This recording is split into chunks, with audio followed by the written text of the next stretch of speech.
Hi viewers, welcome to our channel. ప్రస్తుతం మనతో పాటు దాము బాలాజీ గారు సీనియర్ జర్నలిస్ట్ అని వాటితో మాట్లాడదాం. నమస్కారం సార్. సార్, మహారాష్ట్ర ఓట్ల కౌంటింగ్ అయితే జరుగుతుంది. మహారాష్ట్రలో అయితే బీజేపీ క్లియర్ గా గెలిచే అవకాశాలు అయితే స్పష్టంగా తెలిసిపోతుంది.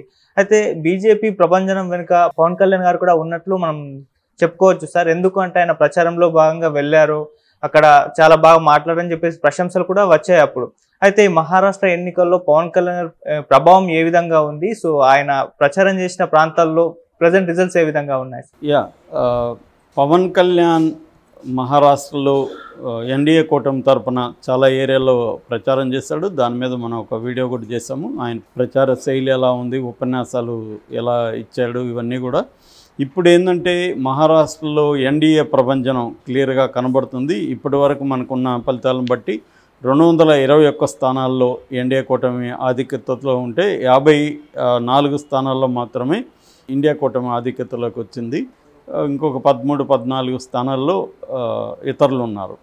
కానీ జార్ఖండ్లో మాత్రం క్లియర్గా ఇండియా కూటమి 50 సీట్ల వరకు తెచ్చుకునే పరిస్థితి కనబడుతుంది. ఎన్డీఏ కూటమి 28 సీట్లకి పరిమితం అయ్యే విధంగా ఉంది.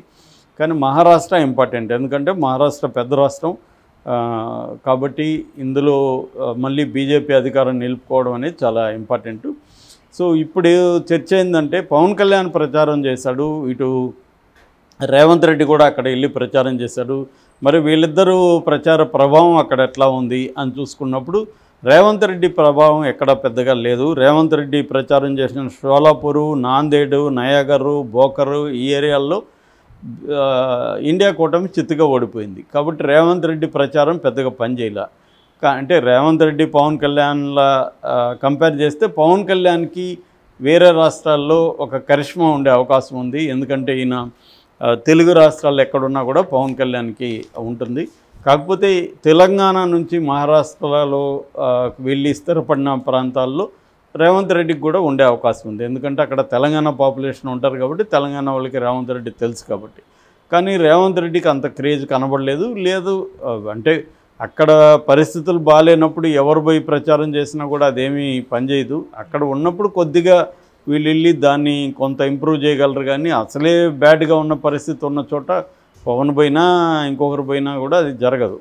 అయితే ఈ పవన్ పోయిన చోట్లు ఏవేవి, ఆయన ప్రభావం ఏమైనా ఉందా అని చూసుకున్నప్పుడు పవన్ పూణే, బల్లార్పూరు, డెక్కూరు, షోలాపూరు, లాతూరు ఈ ప్రాంతాలకి వెళ్ళాడు. వెళ్ళిన చోటంతా కూడా మంచి మెజార్టీతో బీజేపీనే ఆధిక్యతలో ఉన్నట్టుగా ఇప్పటివరకు మనకి వస్తుంది. పవన్ కళ్యాణ్ వెళ్ళిన చోట్ల ఎక్కడ కూడా ఎన్డీఏ కూటమి ఓడిపోయే పరిస్థితి కనపడలేదు. ఇప్పటికొచ్చిన దీన్ని బట్టి పూణే, బల్లార్పూరు, షోలాపూర్లో క్లియర్గా మెజార్టీ కనబడుతుంది. డెత్లూరు, లాతూరులో కొద్దిగా హోరాహోరీ ఉంది. కానీ ఎడ్జ్ అయితే బీజేపీ కూటమికే అక్కడ కూడా ఉంది. అంటే పవన్ కళ్యాణ్ దాదాపు మొత్తం 7-8 సభల్లో పాల్గొంటే మెజార్టీ ఇది అక్కడ ఎన్డీఏ కూటమికే విజయం వచ్చింది. ఇది పవన్ కళ్యాణ్ విజయంగా ఆల్రెడీ పవన్ కళ్యాణ్ అభిమానులు పెట్టుకుంటున్నారు. కొంతవరకు అది బూస్ట్ ఇచ్చి ఉండొచ్చు వాళ్ళకి. ఎందుకంటే తెలుగు ప్రజలు ఉన్న చోటంతా పవన్ కళ్యాణ్ చాలా జాగ్రత్తగా స్పీచ్ని కన్స్ట్రక్ట్ చేసుకున్నాను. నేను చెప్పాను, మామూలుగా ఆయన పద్ధతికి భిన్నంగా ఆయన ఊగిపోయి ఎమోషనల్గా మాట్లాడడం అనేది ఉంటుంది ఇక్కడైతే. కానీ అట్లా కాకుండా అక్కడ కన్స్ట్రక్టివ్గా మాట్లాడాడు. మోడీ మోడల్ ఆఫ్ స్పీచ్ని ఆయన అనుకరించాడని నేను చెప్పాను. హోంవర్క్ చేసుకున్నారు, ఆయన టీం కూడా హోంవర్క్ చేసింది. అక్కడ ఆయన ప్రధానంగా 2 థీమ్స్ని అక్కడ ఆయన తీసుకున్నాడు. ఒకటి నేషనల్ థీము, 2 లోకల్ థీమ్. ఆయన ఏంటంటే ప్రాంతీయ సమస్యల్ని పట్టించుకుంటూనే ప్రాంతీయ పార్టీగా ఉంటూనే జాతీయ పార్టీగా ఉండాలి అని చెప్పడానికి ఆయన శివసేనని జనసేనని కంపేర్ కూడా చేశాడు.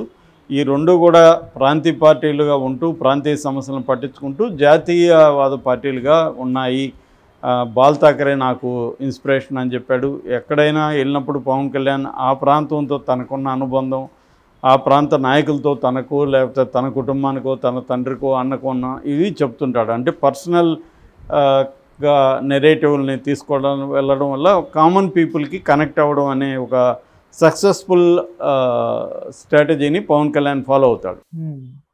సో అలాగే అయ్యాడు. అట్లాగే అక్కడ లోకల్ ఇష్యూస్ని లేవనెత్తాడు. అక్కడ డెవలప్మెంట్ ఎన్డీఏ ప్రభుత్వంలో డెవలప్మెంట్ ఏ స్థాయిలో జరిగింది, ఇంకొక 5 ఏళ్ళు ఇస్తే ఎట్లా చేస్తారు, ఇవన్నీ మాట్లాడారు. అట్లాగే ఎమోషనల్ ఇష్యూస్ అక్కడ శివాజీ మహారాజ్ విషయం కానీ, మతానికి సంబంధించిన సనాతన ధర్మం దీనికి సంబంధించిన విషయాలు కానీ అవన్నీ మాట్లాడాడు. అట్లాగే ప్రత్యర్థుల్ని అంటే కాంగ్రెస్ని వీళ్ళని విమర్శించడంలో కూడా ఆయన గట్టిగానే విమర్శించాడు. ఇలాగా ఆయన అనేక అంశాలని అంటే అయోధ్య రామ మందిరం ఈ ఇష్యూని తీసుకున్నాడు, అభివృద్ధిని తీసుకున్నాడు, యాస్పిరేషనల్ ఇండియా అంటాం, యాస్పిరేషనల్ నుండి ఎక్కువగా యూత్ ఎంప్లాయ్మెంటు ఈ విషయాల్ని అడ్రస్ చేశాడు. అంటే అక్కడ ప్రధానంగా ఏ అంశాలు ఉన్నాయి, మరాఠాలో కూడా గట్టిగా అక్కడ పాపులేషన్ ఉంది, వాళ్ళని ఓబీసీలకు సంబంధించిన డెవలప్మెంట్ని, అట్లాగే తెలుగు వాళ్ళు ప్రత్యేకంగా తెలుగు వాళ్ళకి కూడా తెలంగాణ అంటేనే మీకు తెలుసు కదా నా గుండె ఎట్లా కొట్టుకుంటుందో, ఇవన్నీ తెలంగాణ ప్రజలను ఉత్తేజం చేయడానికి మాట్లాడాడు. సో కొంత కన్స్ట్రక్టివ్గా ఆయన స్పీచ్లు ఇవ్వడం, మోడీ మోడల్ ఆఫ్ స్పీచ్ల్ని ఆయన అనుకరించడం, తర్వాత మనకి ఏ గ్రూప్స్ మన దాంట్లోకి మన సభకు వస్తారు వాళ్ళని ఎలా మనం ఇంప్రెస్ చేయాలి, ఇది క్లారిటీగా పవన్ కళ్యాణ్ మాట్లాడు.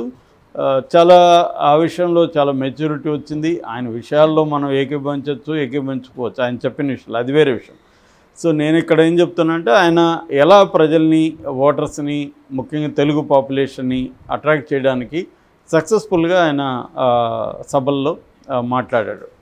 సో ఇది ఒక రకంగా ఏంటంటే పవన్ కళ్యాణ్ జాతీయ స్థాయిలో ఒక లీడర్గా, ముఖ్యంగా బీజేపీతో పాటు లీడర్గా ఎదగడానికి ఆయనకి హెల్ప్ అయ్యే అవకాశం ఉంది ఆల్రెడీ. ఎందుకంటే పవన్ కళ్యాణ్కి జాతీయ స్థాయిలో తెలుసు, ముఖ్యంగా తెలుగు వాళ్ళు ఉన్న చోట బాగా తెలుసు, తెలుగు లేని వాళ్ళ చోట కూడా కొంత పవన్ కళ్యాణ్ తెలిసిన అవకాశం ఉంది. ఎందుకంటే ఆంధ్రప్రదేశ్ రాష్ట్ర రాజకీయాల్లో పవన్ కళ్యాణ్ ఎంత ఇంపార్టెంటు, మోడీ పవన్ కళ్యాణ్కి నేషనల్ లెవెల్లో ఎంత ఇంపార్టెన్స్ ఇస్తున్నాడు అనేది నేషనల్ మీడియా కూడా క్లియర్గా కవర్ చేసింది. కాబట్టి రెండవది ఏంటంటే ఆంధ్రప్రదేశ్ మీద ఆధారపడే, అక్కడ 21 సీట్ల మీద ఆధారపడే మోడీ ప్రభుత్వం ఉంది ప్రధానంగా. 21 సీట్లు లేకపోతే మోడీ ప్రభుత్వం ఖచ్చితంగా ఇబ్బందుల్లో పడుతుంది. కాబట్టి ఇటు చంద్రబాబుని ఇటు పవన్ కళ్యాణ్ కూడా నేషనల్ మీడియా కూడా ఫోకస్ చేస్తూనే ఉంది. ఆ మధ్య కూడా ఈయన ఒక నేషనల్ మ్యాగజైన్ ఇండియా టుడే వాళ్ళు కండక్ట్ చేసిన సర్వేలో మోస్ట్ ఇన్ఫ్లుయెన్షియల్